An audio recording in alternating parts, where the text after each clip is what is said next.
Berarti suara tersebut pernah saya dengar sebelum-sebelumnya dan itu direkam oleh diri kita. Dan kita refleks menjawab, oh itu kaca, itu kayu. Bayangkan kalau yang kita dengar negatif,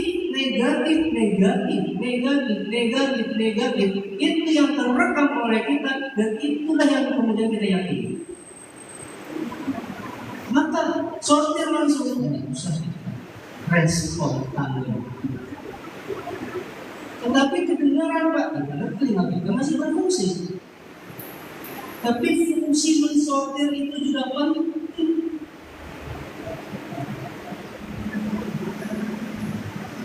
Jadi ketika kita sudah bisa mendengar walaupun kita belum mengerti apa itu waktu kita masih kecil,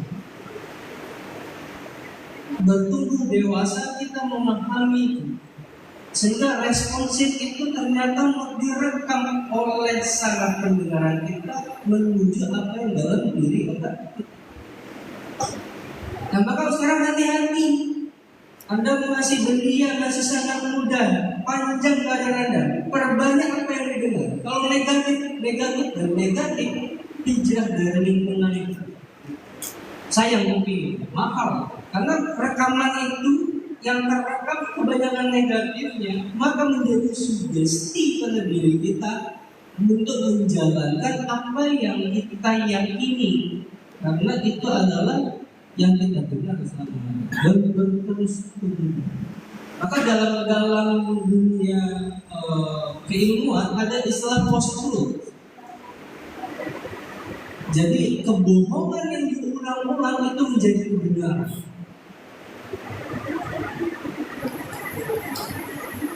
Nah, fenomena post-truth inilah yang bahaya, walaupun dalam konteks yang lain. Maka ketika negatif yang diulang-ulang, maka itu yang akan kita yakini. Makin insecure, bukan lagi hanya insecure, menjadi depresi dan dekat dengan apa yang menjadi sifat jin, yaitu adalah putus asa. Apa itu putus asa? Dari kata abasa, bangsa jin yang paling berat kita lawan adalah dari golongan iblis. Sifatnya adalah putus asa. Maka inilah yang memang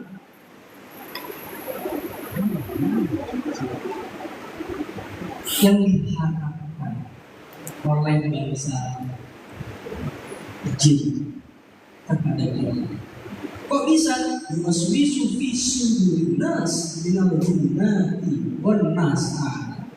Minjem mulut manusia si jin itu membisikkan dalam hati kita menjadi benar ucapan dia karena berulang-ulang yang kita dengar. Mendekati keputusasaan, itulah langkah-langkah syaitan itu sendiri. Kita sortir aja dari sekarang, daripada itu menjadi mantra, kira-kira. Ya, menjadi mantra bagi kita hari ini. Kalau mantranya mantra positif tidak masalah, successful, go ahead, segala macam. Tapi kalau yang sifatnya adalah negatif, itu bisa menjadi keyakinan bagi diri kita. Maka dalam hal-hal lain, pengulangan itu penting, penekanan itu penting. Dalam belajar pun bukan menghafalnya, tapi murojaatnya yang penting. Hafal bisa sebentar, hilangnya juga sebentar. Yang penting adalah memurojaahnya. Maka kita memurojaah pendengaran yang baik-baik saja. Karena murojaah itu yang lebih bahaya daripada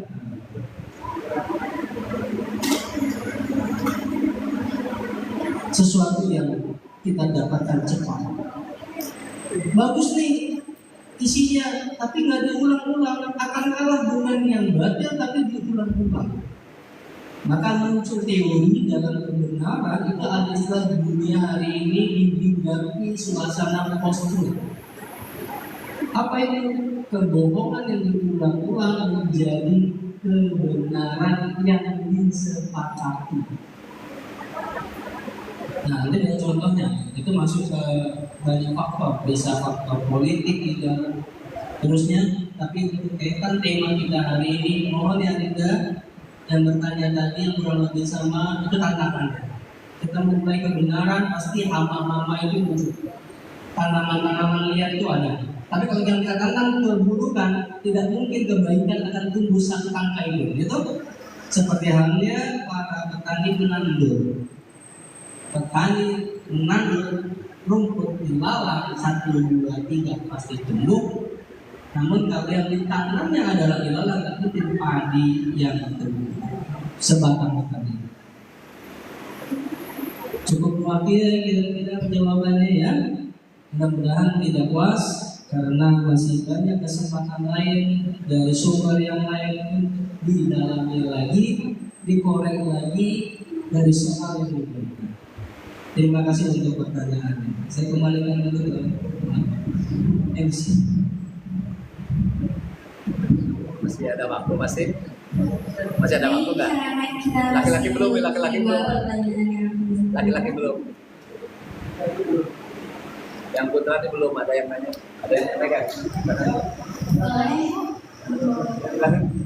Yang putra? Ada yang bertanya? Ya. Lepas. Teman-teman.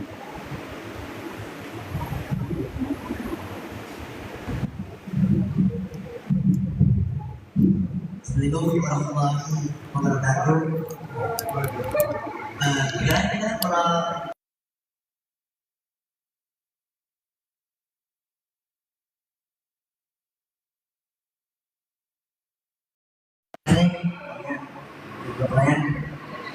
pertama kita kalau insecure itu kan kadang-kadang boleh yang berlebihan ya.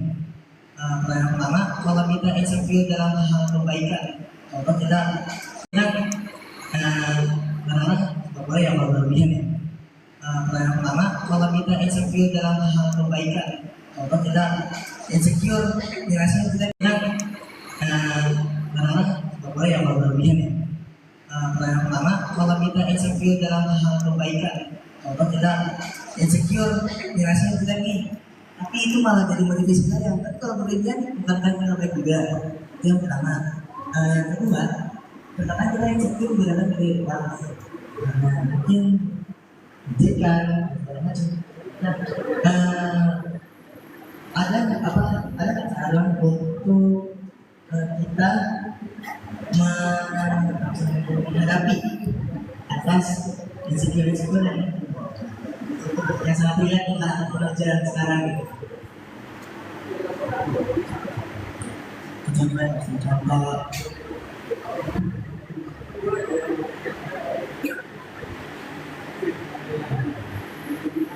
kalau yang berbeda kan saya udah kasih contohnya tuh, dan insecure yang dalam hal positif yang memotivasi, contohnya nilai itu kan. Nah kalau yang insecure karena omongan orang lain, contohnya awalnya kita bersyukur, oh motor kita punya motor masih alhamdulillah. Namun kita terkadang suka insecure dengan omongan orang lain. Ini contoh aja ya contoh. Oh saya mau motornya akhirnya motor ini dong.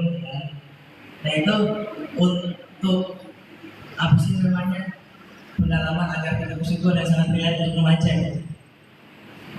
Saya terima kasih. Sekian dari saya. Assalamualaikum warahmatullahi wabarakatuh.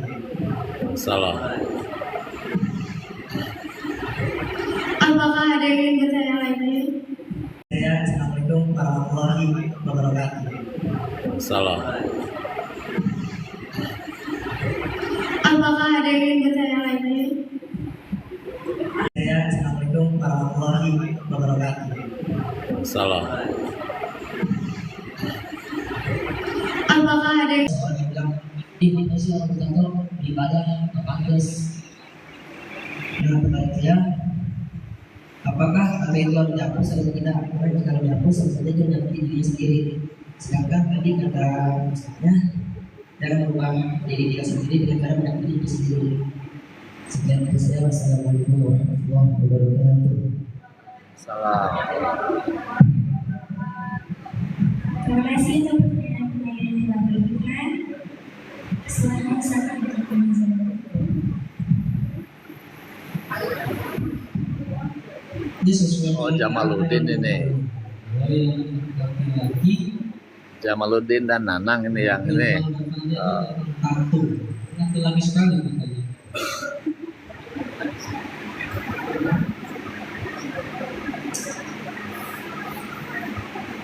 Yang pertama adalah ketika insecure itu kita berlebihan. Tentu tidak baik. Karena kita akan terjebak pada apa yang menjadi kekurangan, berhenti di situ. Namun ketika ini kita menjadikan hal yang kita waspadai dengan indikator analisis SWOT tadi, maka itu adalah menjadi muhasabah. Dan di dalam Islam, muhasabah itu bagian yang penting untuk merefleksi diri kita, mengenali diri kita, memahami diri kita. Maka ada kata mulia, man arafa nafsahu faqad arafa rabbahu. Siapa yang mengenali diri, mengenali ini kan banyak kekurangannya kita harus tahu, kelebihan kita harus tahu, maka dia akan mengenali siapa penciptanya, mengenali Tuhan.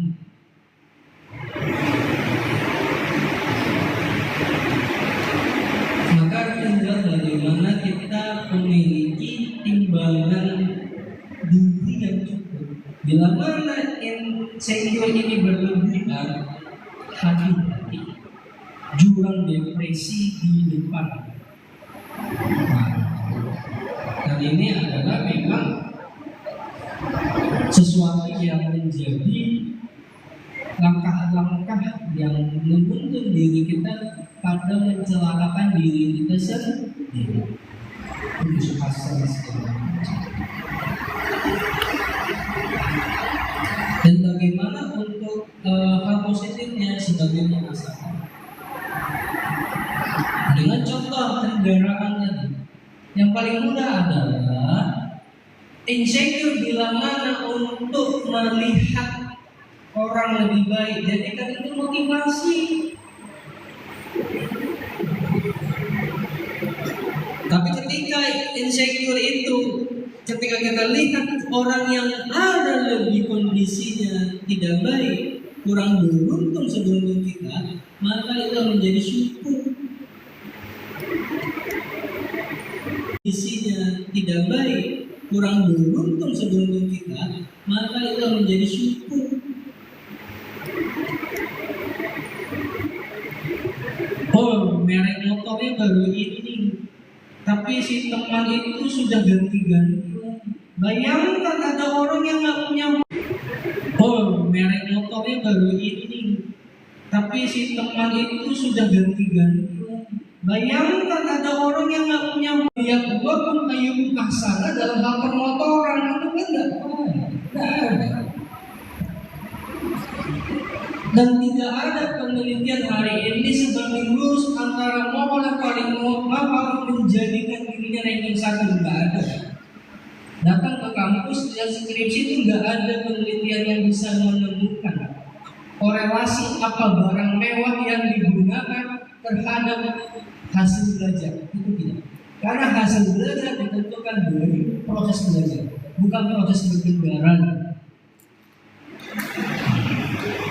Dan tentu orang tua tidak mengharapkan itu juga. Yang diharapkan berprestasi. Karena kamu sababnya, kenapa juga kita harus merasa minder walaupun motor teman lebih mahal. Karena sababnya, kenapa juga kita harus merasa minder walaupun motor teman lebih mahal. Karena tugas Anda untuk berprestasi. Sebabnya, kenapa juga kita harus merasa minder kalau katakan kondisi selalu membandingkan kondisi teman yang lain, orang tua punya teman samping SMP, katakan kondisi selalu membandingkan kondisi teman yang lain dengan orang tuanya. Punya teman samping SMP itu suasana normal, saya mengalami itu. Tapi hikmahnya sekarang orang tua menginginkan kita mandiri dan mampu mengendalikan diri dari apa yang kita inginkan, walaupun kita mampu mengendalikan. Tapi alhamdulillah, jangankan motor, alhamdulillah rumah bisa terbeli sendiri. Alhamdulillah mobil punya apa? Alhamdulillah rumah bisa terbeli sendiri. Alhamdulillah mobil punya apa? Dan itu bukan warisan sih. Ini motivasi ya. Yang saya katakan seperti naik motor GP, bukan berangkat dari hal yang sama, tapi kita bisa dinyalin dalam proses. Jadi yang naik Satria Full itu masih kontak-kontakan ya begitu-begitu aja modelnya. Maka ini syukur mana yang harus kita ingkari? Malah saya bersyukur kalau bisa terpilih lagi untuk kondisi saat itu, mungkin bisa lebih sukses lagi saya hari ini. Itu kan menjadi cerita manis sebuah proses yang terakhir. Kadang-kadang hidup itu di saat itu mungkin bisa lebih sukses lagi saya hari ini. Itu kan menjadi cerita manis sebuah proses yang terakhir. Kadang-kadang hidup itu kan juga perlu tanaman yang tumbuh itu tidak berbentuk cerita manis sebuah proses yang terakhir. Kadang-kadang hidup itu kan juga perlu tanaman yang tumbuh itu tidak berbentuk dengan bibit parfum, tapi menjadi kuat di bibit dari kotoran hewan, dipupuknya dengan kotoran hewan. Jadi kalau ada tapi menjadi kuat di bibit dari kotoran hewan, dipupuknya dengan kotoran hewan. Jadi kalau ada itu digemburkan bukan dengan bibit parfum, ya, dengan kopi kotoran hewan, dan itu menyuburkan apa yang tumbuh dalam diri kita. Nah, dan perihal kartu nanya langsung dijawab, jawabannya benar-benar.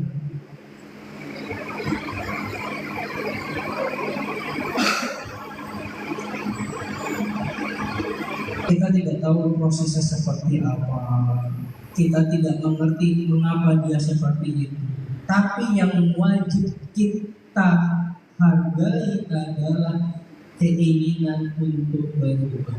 Dan kita dorong kawan kita itu ya Mas Haji, teman kita itu untuk tetap istiqomah.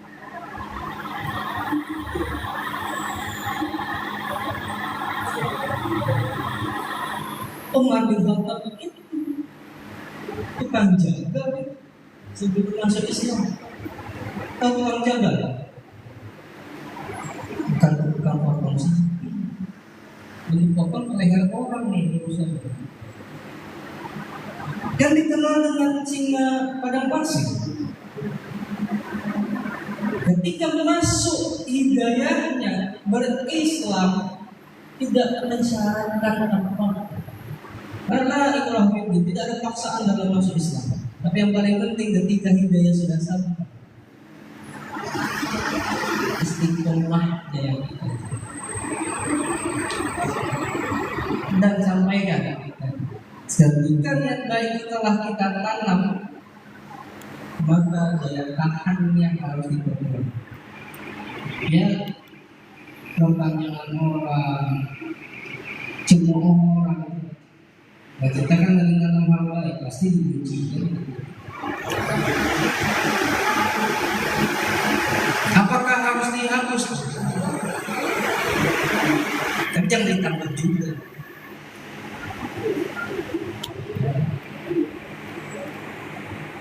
Kenapa saya sampaikan tadi masalah Umar bin Khattab? Ini adalah salah satu dosa besar membunuh orang. Membunuh satu jiwa itu sama saja membunuh seisi bumi. Tapi bukan hanya satu orang yang dibunuh oleh umat berkorban. Tapi ketika sudah berhidayah, beliau istiqomah dan menjadi husnul khotimah. Lagi-lagi statiknya beda. Tapi yang dikejar orientasinya adalah husnul khotimah. Jadi tidak peduli kita berangkat dari mana, seperti apa dengan kondisi yang berbeda pastinya, namun kita satu tujuan, yaitu adalah tauhidnya. Berlindunglah pada tauhidnya, hidupkanlah tauhidnya. Dengan seperti itulah kita berharap bagian yang Allah husnul khotimah. Tentu tidak. Dan tidak murah dan tidak murah, tapi itu semua sholat menemukan jalan masa. Ya, hidupku sekalian, semoga yang disampaikan ini adalah hal yang bisa terbawa dengan baik. Tidak perlu semuanya bisa langsung didengar dan langsung dipraktikkan. Ambil satu hal saja dan Anda bawa pulang. Dan itu yang dikerjakan, diaduankan lebih baik. Satu hal yang dikerjakan secara istiqomah, walaupun itu sekecil biji zarah, kecil, tapi istiqomah. Dan kita mendekati bulan Ramadan, mudah-mudahan ini bisa semakin kuat, semakin istiqomah. Dan sebentar lagi kita masuk ke bulan puasa. Maka bawalah sikap insecure ini dalam hal yang positif. Ya. Patut kita bersyukur secara lebih luas. Bagaimana yang di Suriah baru selesai itu kudeta, ombak-ambing setelah terjadinya luas. Bagaimana yang di Suriah baru selesai itu kudeta, ombak-ambing setelah terjadinya bagaimana yang di Suriah baru selesai itu kudeta, ombak-ambing setelah terjadinya terganggu kesehatan, terganggu semua fasilitas kesehatan, rumah sakit, puskesmas kita dalam kondisi banyak. Jadi banyak lebih luas lagi umat Islam kita bagaimana yang di Gaza. Bagaimana saudara-saudara kita yang lagi di Palestina, itu yang dilihat.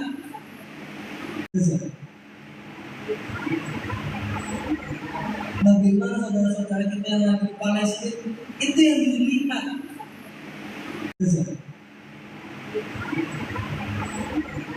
Bagaimana saudara-saudara kita yang lagi di Palestina, itu yang dilihat. Kita cari apa yang kita tonton, karena itu sebetulnya pemicu kita. Dan sekaligus kita juga menahan diri. Tidak semua yang kita rasakan, tidak semua yang kita miliki, itu yang kita harus upload. Jaga perasaan teman kita yang lainnya, jaga kondisi batin mereka juga. Belum tentu mereka seberuntung kita. Dua arah nih. Yang arah pertama, yang dari luar kita sortir, yang dari diri kita tidak semua harus kita tunjuk. Perlu kita jaga juga perasaan teman-teman kita yang lain. Jangan sampai juga apa yang kita miliki membuat orang menjadi insecure dan menjadi putus asa. Pada akhirnya apa yang kita miliki menjadi mudarat bagi orang lain. Kebagian dosanya enggak? Kebagian itu. Tanpa kita niatkan, tanpa kita ketahui, ternyata itu menjadi dosa yang tidak kita ketahui. Nggak sadar kita makan begini enak, makan nanti buka puasa hati-hati, buka puasa besok mau di mana super sambal, mau di mana fast food mana semua. Itu semua menambahkan, bahkan ada orang yang masih bertanya bisa berbuka tapi nggak bisa sahur, ada yang bisa sahur nggak bisa berbuka. Jaga dengan perasaan itu, masih banyak sekali orang-orang di sekitar kita yang masih dalam kondisi seperti itu. Bagaimana rahmat Allah mau turun seketika kita juga mencederai perasaan orang yang ada melihat kita. Kita berbuka puasa tapi sekaligus mencederai perasaan mereka. Bagaimana itu Allah mau turun rahmatnya? Ya, sortir yang darurat kepada diri kita dan sortir juga apa yang ada di dalam diri kita. Dan semua harus orang ketahui. Toh pada akhirnya belakangan baru tahu apa yang dipamer-pamerkan ternyata itu adalah sesuatu yang hanya kamuflase. Ya, kayak masalah minum saat itu kan, crazy rich, orang cepat kaya, sultan begini, ternyata nipu, masuk penjara, mobilnya dilelang. Ternyata apa yang kita kagumi, ternyata ini juga menjadi motivasi yang semu namanya. Gak ada orang yang sukses balas instan, gak ada. Tapi hari ini kita didoktrin untuk menjadi instan, menjadi orang malas, tapi ini cepat banyak hasil. Ada orang yang sukses balas instan, gak ada. Tapi hari ini kita didoktrin untuk menjadi instan, menjadi orang malas, tapi ini cepat banyak hasil. Yang sekian detik real kalau Facebook, ada TikTok, kalau Instagram apalagi namanya. Jadi kita terbiasa hal-hal yang sifatnya comotan-comotan. Dan kita cepat sekali mengambil kesimpulan suatu hal. Akhirnya nalar kritis kita, bersikap kritis kita, itu tidak lagi bisa kita andalkan. Dan pada akhirnya bumerang untuk diri kita. Maka sekarang ini banyak orang itu mudah percaya, padahal itu ada sesuatu yang belum bisa teruji dan terbukti. Imbasnya apa? Cepat sekali insecure karena orang tiba-tiba ingin ini, ingin itu, akhirnya jalan pintas. Dan hati-hati. Ya, khususnya akhwat ini ingin itu, akhirnya jalan pintas. Dan hati-hati. Ya, khususnya akhwat hati-hati. Kalau belum waktunya jangan dipaksakan. Kalau belum milihnya jangan diminati. Semua pada waktunya insya Allah manis. Apa yang dimiliki, apa yang diamanahkan pada diri kalian. Bahaya, ini menjadi problem hari ini. Perempuan pada kondisi remaja mengkhawatirkan sekali karena ingin iPhone, karena ingin MacBook, apalagi akhirnya potong kompas jalan itu semua. Yang rusak, yang malu, dan gak ada obatnya adalah kalian dan keluarga kalian sendiri. Hati-hati. Gara-gara teman punya iPhone, lantas Anda potong kompas itu jangan, belum waktunya jadi. Kompas gak ada implikasi langsung, korelasi langsung, prestasi belajar. Tugas kalian di sini bagaimana mencapai prestasi belajar. Belajarlah olah diri ya. Manajemen hatinya dimantapkan lagi. Terbiasa tidak memenuhi semua apa yang diinginkan, itu baik. Kelak nanti Anda mampu mengendalikan diri sendiri sekalipun Anda mampu dalam satu hal. Bahkan ketika menggeser kepada yang lebih membutuhkan, itulah sedekah terbaik. Apa yang kita cintai. Misalkan tadi Haji nanya, kelak nanti mampu dan kondisi yang lebih mapan, ingin membeli motor, bila ada 10 telepon membutuhkan untuk perawatan rumah sakit, seketika itu dibantu tanpa harus berpikir 2 kali. Dan pada akhirnya yang ingin dicintai motor itu pada akhirnya harus ditunda. Itulah sebaik-baiknya dunia. Apa yang kita miliki, apa yang dicintai, walaupun belum sempat terbeli tiba-tiba bergeser. Dan itu tidak mudah. Karena terbiasa apa yang diinginkan tidak harus selalu dipenuhi. Maka aneh-aneh hari ini belum terungkap anak membunuh bapak, membunuh neneknya, anak membakar bapaknya, apalagi lah masalah motor, perempuan, masalah HP, menebas ibunya tinggal ibunya sendiri, sudah gak punya suami, gak punya bapak, single parent, hidupnya susah, tuntutan anaknya juga gak tanggung-tanggung. Bayangkan, jadi ini kan masalah besar. Ya, saya cukupkan. Terima kasih sekali lagi. Apa masih ada? Cukup, mari kita tutup dengan lafaz alhamdulillah. Alhamdulillah alamin. Kita terima pada majelis. Subhanakallahumma wa bihamdika asyhadu an la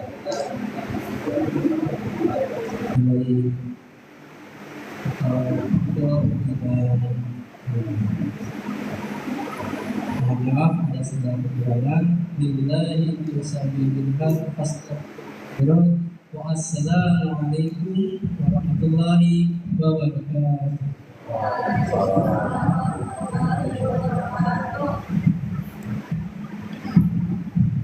Terima kasih kepada Wisma Doni yang telah menyampaikan musibah hari ini, dan terima kasih kepada para hadirin yang telah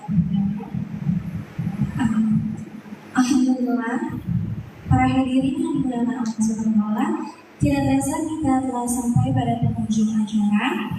Oleh karena itu, marilah kita tutup acara ini dengan kafaratul majlis.